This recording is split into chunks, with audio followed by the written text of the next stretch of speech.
தேவனுடைய வார்த்தை பொன்னிலும் தெளிதேனிலும் மதுரமானது என்று வேதம் சொல்லுகிறது. அல்லேலூயா. அது தேவனுடைய வாயிலிருந்து வெளிப்பட்டது. ஏசாயா எழுதின புஸ்தகத்துல அந்த வசனத்தை நான் வாசிக்கும் பொழுதெல்லாம் எனக்குள்ள பூரிப்படைவது வழக்கம். அந்த வசனம் தேவனுடைய வாயிலிருந்து புறப்படும் வார்த்தை வெறுமையாய் திரும்புவதில்லை என்று சொல்லப்பட்டிருக்கிறது. வெறுமையாய் திரும்புவதில்லை என்று என் அன்பு சகோதர சகோதரிகள், மேடையில நின்று கொண்டிருப்பவன் மனிதன் தான். அவன் உங்களைப் போல மாம்சமான மனிதன், ரத்தமும் சதையுமான மனிதன் தான். அவனும் விழுந்து போவான், அவனும் எழுந்திருக்கத்தான் செய்வான். ஆனா அவனுடைய வாயிலிருந்து புறப்படுகிற வார்த்தையோ அவனுடையது அல்ல. இந்த தேவனால், இந்த உலகத்தை படைத்த நம் இரட்சகரால் அவனுக்கும் உங்களுக்கும் கொடுக்கப்பட்ட உயிருள்ள வார்த்தை. அந்த வார்த்தை அந்த மனுஷனுடைய வாயிலிருந்து புறப்பட்டு வரும்போது உன் செவியை அதை அடையும். அது உன் செவியை அடைவதனால் உனக்கு அற்புதம் நடப்பதில்லை. உன் செவியை அடைவதனால் உன்னுடைய வீட்டிற்குள்ள ஒரு எழுப்புதல் உண்டாவது அல்ல. அப்பொழுது என்றைக்கு உண்டாகும் என்றால், அந்த செவியின் வழியாக உன் இருதயத்தை நிரப்பும் பொழுது உனக்குள்ள உன் குடும்பத்திலேயும் மிகப்பெரிய எழுப்புதலை ஏற்படுத்த தேவனால் ஒரு ஹல்லேலூயா.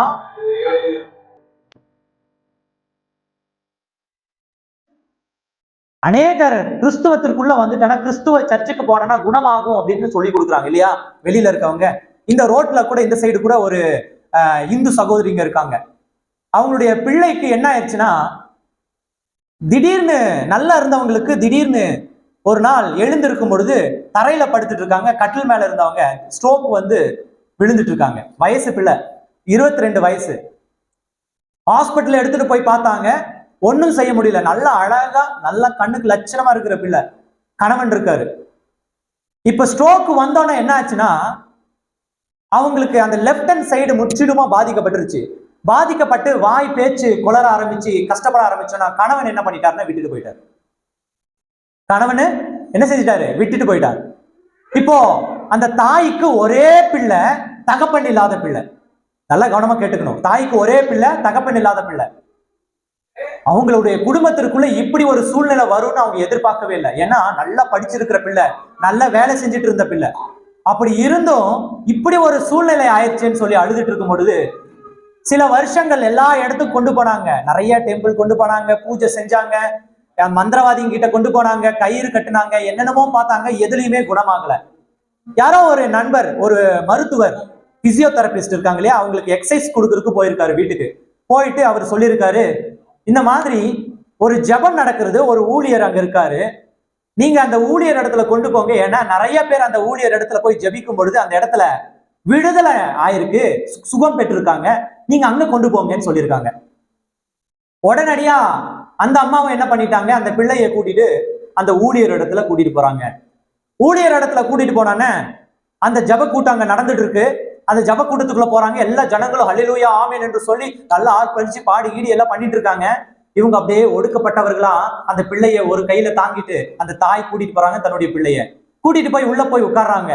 உள்ள போய் உட்கார்ந்தோடனே அவங்களுக்கு சுத்திலும் பார்த்தா எல்லாரும் நல்லா கை காலோட உற்சாகமா சந்தோஷமா ஆராதனை பண்ணி பாடிட்டு இருக்காங்க. இவங்க ஒருத்தர் என்ன தெரியுமா, ஓரத்துல ஒரு சேர்ல உட்காந்து தன்னுடைய பிள்ளைய பக்கத்துல மேல உட்கார வைக்க முடியலன்னு தரையில படுக்க வச்சுட்டு கூனி குறுகி எல்லாரையும் ஒன்னும் புரியாதவர்களா, எதுவுமே புரியல அவங்களுக்கு. அடுத்தது என்ன செய்வாங்க, நம்மளை கூப்பிடுவாங்களா, வரிசையில நிக்கணுமா, இல்ல திடீர்னு ஏதாவது சாமி ஆடுவாங்க, ஏன்னா அவங்களுக்கு தெரியாது இல்லையா, என்ன செய்வாங்கன்னு தெரியாம அப்படியே திகிலா பார்த்துட்டு இருக்காங்க அங்க ஜப கூட்டத்துல. அன்றைய நாள் ஜப கூட்டம் மிகப்பெரிய எழுப்புதல் ஏற்பட்டு மிகப்பெரிய ஆச்சரியமா நடத்தி ஆண்டவர் ஆசீர்வதிச்சாரு. அங்க வந்திருந்தவங்களை எல்லாம் அபிஷேகம் பண்ணாரு. நிறைய பேர், பேச முடியாதவர்கள் பேசினாங்க, கண்ணு தெரியாதவங்களுக்கு கண்ணு தெரிஞ்சிச்சு. குடி வெறியில, குடி வாழ்க்கையில இருந்தவங்க குடிய விட்டு அந்த இடத்துல ஆண்டவர் இடத்துல ஒப்பு கொடுத்தாங்க. புதிய ஊழியர்கள் எல்லாம் தேவனிடத்துல தங்களை ஒப்பு கொடுத்து மிகப்பெரிய காரியம் நடந்துச்சு. ஆனா இந்த அம்மா எல்லாரையும் சுத்தி பார்த்துட்டு இருக்கும் பொழுது அற்புதம் அங்க நடக்க நடக்க மேடைக்கு வந்து அற்புதத்தை சொன்னாங்க. இந்த அம்மா சொன்னாங்க இல்லையா, அந்த மாதிரி அவங்களுக்கு கிடைக்கவே கிடைக்காது. நிறைய நேரத்துல என்ன செய்வோம்னா, ஆண்டவர்கிட்ட சொல்லும் பொழுது நாம எங்க இருந்து எப்படி பெற்றுக்கொண்டோன்றது மறந்துடுவோம். அற்புதம் கிடைச்சிச்சு இல்லையா, கிடைச்சிச்சு. ஆனா எப்படி கிடைச்சிச்சு, எப்படி கிடைச்சிச்சு சொல்ல மறந்துடுவோம். இப்போ அநேகர் வந்து வந்து மேடையில ஏறி அற்புதத்தை சொல்லிட்டே இருந்தாங்க. சொல்லிட்டே இருக்கும் பொழுது இந்த அம்மா ஓரத்துல உட்கார்ந்து இருந்தவங்களுக்கு, என்னடா எல்லாரும் போய் அற்புதத்தை சாட்சி சொல்லிட்டு இருக்காங்க மேடையில, என் பிள்ளைக்கு எதுவுமே நடக்கலையே, இவங்க அங்க ஜபம் பண்ணிட்டு இருக்காங்க, அது எல்லாமே பண்றாங்க, அற்புதம் அற்புதம் வந்து சாட்சி சொல்றாங்க, என் பிள்ளைக்கு ஒண்ணுமே நடக்காம சும்மா உட்கார்ந்து இருக்காளேன்னு அன்னைக்கு நாள் என்ன பண்ணிட்டாங்க, அன்னைக்கு பாட்டுக்கு எந்திச்சு கூட்டிட்டு வந்துட்டாங்க வீட்டுக்கு. கூட்டிட்டு வந்த பிறகு அவருக்கு சொன்னார் இல்லையா அந்த மருத்துவர்கிட்ட போய், என்னையா நீங்க என்னமோ அந்த கூட்டத்துக்கு போனா நல்லா குணமாகும்னு சொன்னீங்க, எல்லாரும் வந்து வந்து சொல்றாங்க, எப்படி சொல்றாங்கன்னே தெரியல, ஆனா என் பிள்ளைக்கு எப்படி கூட்டிட்டு போனா அதே மாதிரி கூட்டிட்டு வந்தேன்னு சொன்னாங்க.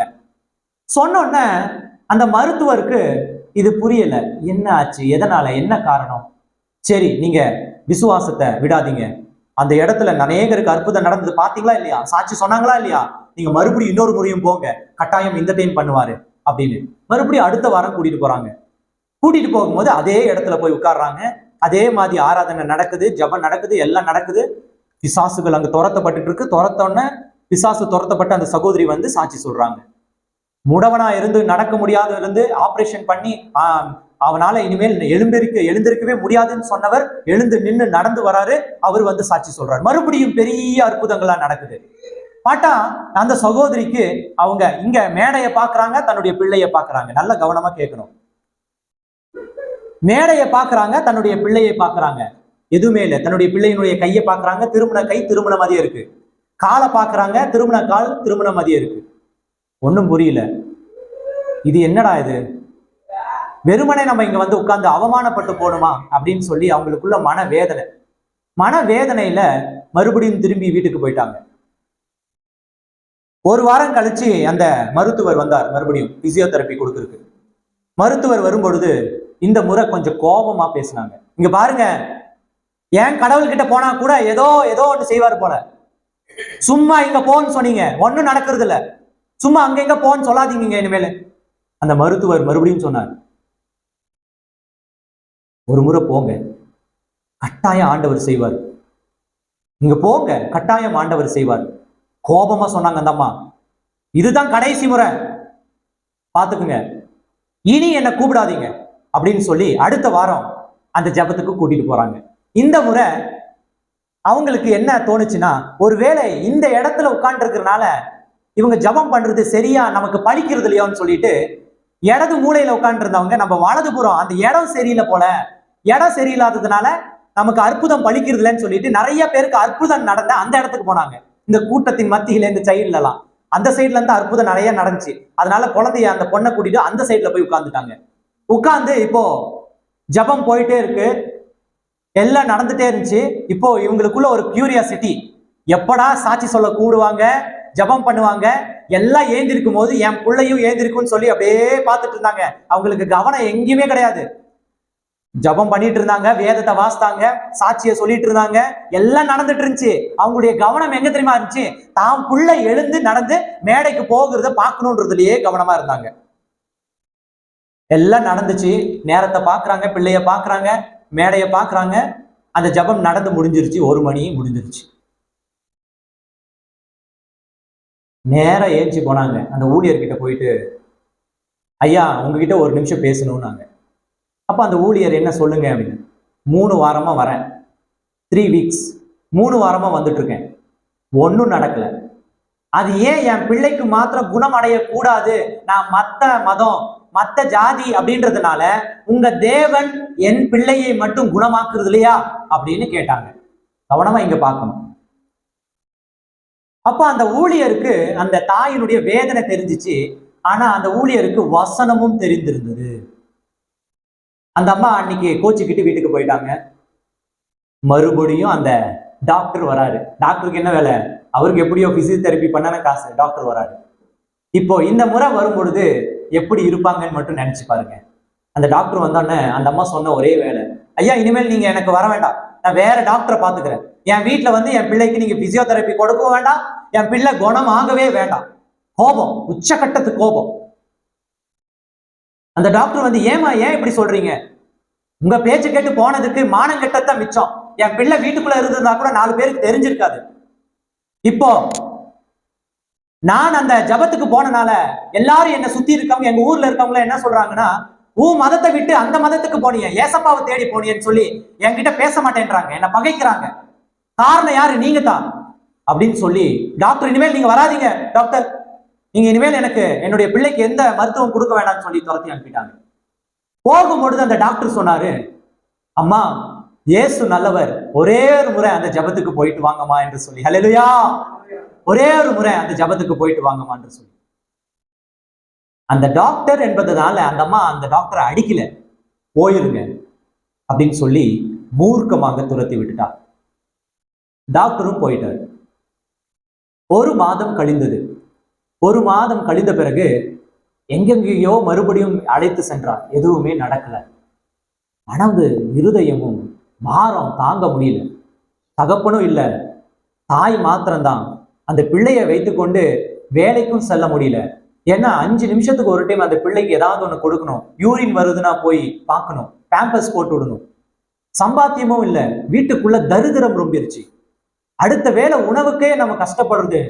இந்த நேரமா பார்த்து சொந்தக்காரங்களை என்ன செய்வாங்கன்னா, கையை நல்லா பிளேட்ல சோப்பு போட்டு கழுவிடுவாங்க, நம்மளையும் நம்ம ஃபேமிலியும்.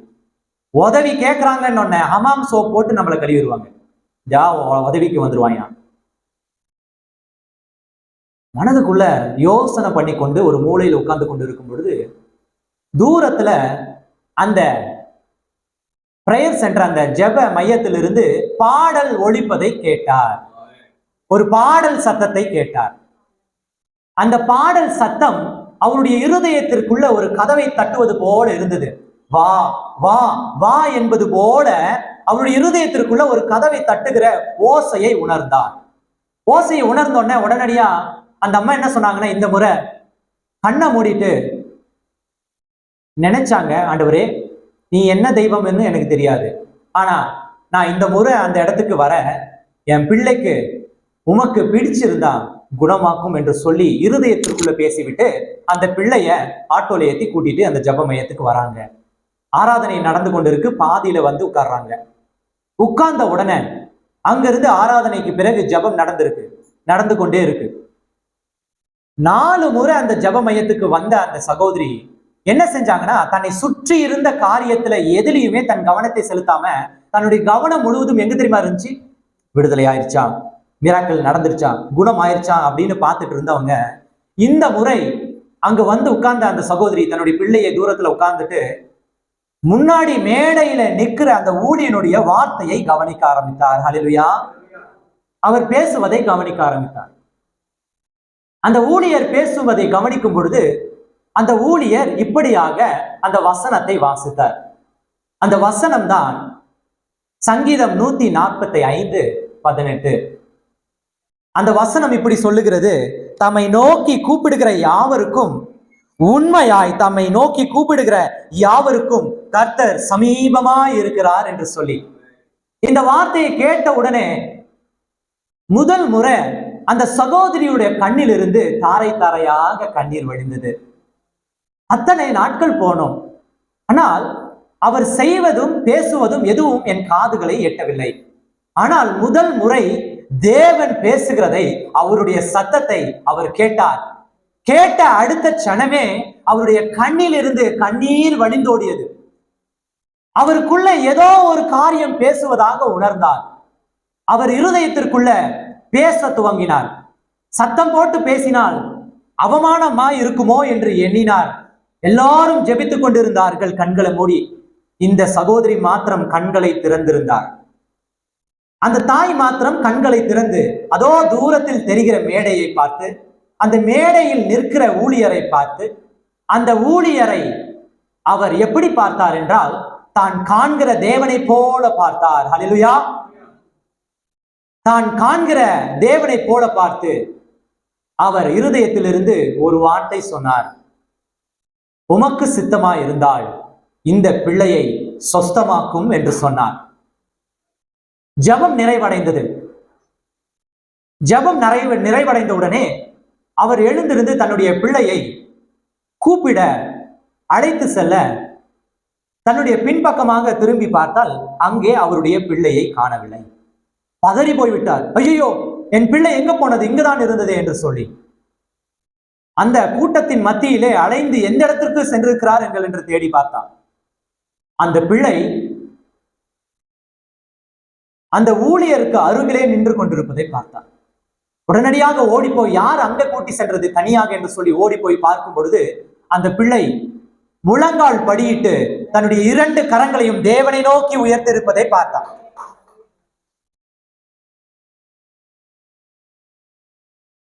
தன்னுடைய 2 கரங்களும் தேவனை பார்த்திருப்பதை பார்த்தார். அவருக்கு எதுவும் சொல்ல முடியவில்லை. இப்பொழுது எந்த தெய்வம் செய்தது என்று சொல்ல முடியவில்லை.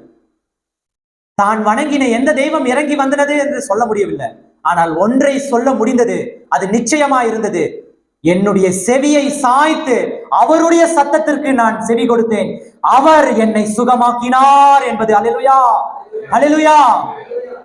என் செவியை நீ சாய், உன் செவியை சாய்த்து தேவனுடைய சத்தத்திற்கு நீ செவி கொடுத்தால் அவருடைய வார்த்தை உன்னை குணமாக்கும், அவருடைய வார்த்தை உன்னை எழுப்பும், அவருடைய வார்த்தை உன்னை உயிர்ப்பிக்கும்.